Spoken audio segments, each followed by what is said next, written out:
Bonjour à toutes et à tous, c'est Corentine pour un nouveau sujet tout en verdure depuis notre planète bleue. L'an 2020 sera-t-il végétal ? Essor des jardins particuliers, permaculture, articles de presse, expositions, sujets de recherche et livres à succès nous invitent à rejoindre l'engouement actuel pour le règne végétal, longtemps resté au second plan.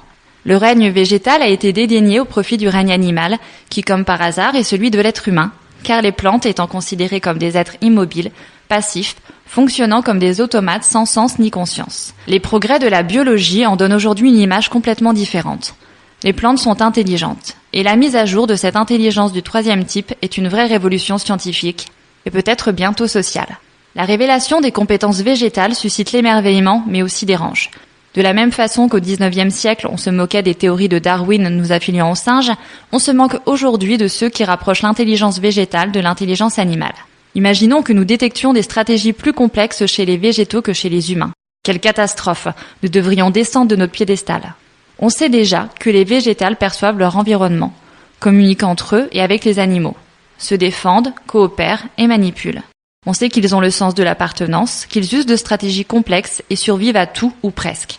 Et si aujourd'hui l'extinction animale n'est plus une fiction, et si celle de l'être humain est une épée de Damoclès, les écologues sont persuadés que les plantes nous survivront. L'intelligence est définie comme la capacité d'adaptation à son milieu.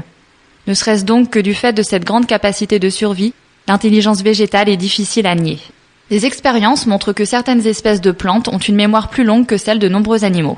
Nous avons tous déjà croisé une preuve de cette mémoire, les arbres qui ont une forme bizarre. En fait, les arbres sentent un vent fort prêt à les faire tomber et enclenchent alors une réponse qui les font pousser vers le bas et augmenter leur diamètre pour favoriser l'ancrage des racines.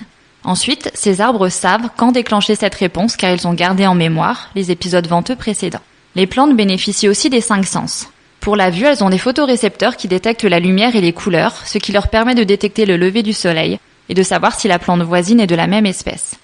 Les plantes carnivores qui se referment dès qu'un insecte se pose sont une illustration connue du sens du toucher chez les plantes. L'odorat est sans doute le sens le plus développé et sert à la pollinisation et à la communication. Même la présence de l'ouïe et du goût ont été démontrées. Les plantes sont de grandes manipulatrices et elles dupent les animaux en toute impunité. Les exemples de manipulation abondent en direction des insectes pour favoriser la pollinisation, mais aussi pour éviter d'être mangés, pour se protéger ou pour rendre les insectes accros à leur nectar. La communication végétale passe principalement par l'odeur et la vue, mais la capacité de communication des plantes ne leur sert pas qu'à manipuler.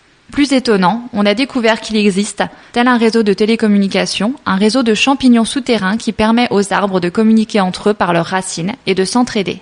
Car les arbres ont le sens de la famille et s'entraident. Ils échangent par exemple de l'eau lors de périodes de sécheresse. Les végétaux seraient donc même capables d'altruisme. Nous découvrons de plus en plus que nous avons des mécanismes neurobiologiques communs aux plantes. Il y a dans le règne végétal un fonctionnement de propagation des signaux de communication interne, similaire à celui qui existe via nos neurones. Les plantes produisent aussi comme nous des neurotransmetteurs, dont la dopamine. Les plantes ont donc comme nous des outils pour comprendre une situation et agir en conséquence, même si nous ne comprenons pas encore comment elles font. La question la plus sensible est celle de la sensibilité des plantes. Ressentent-elles de la douleur ? Les avancées scientifiques ne permettent pas encore de répondre à cette question. Dans la mesure où l'argument majoritaire contre l'exploitation animale est que la question n'est pas « peuvent-ils raisonner ?» ni « peuvent-ils parler ?» mais « peuvent-ils souffrir ?»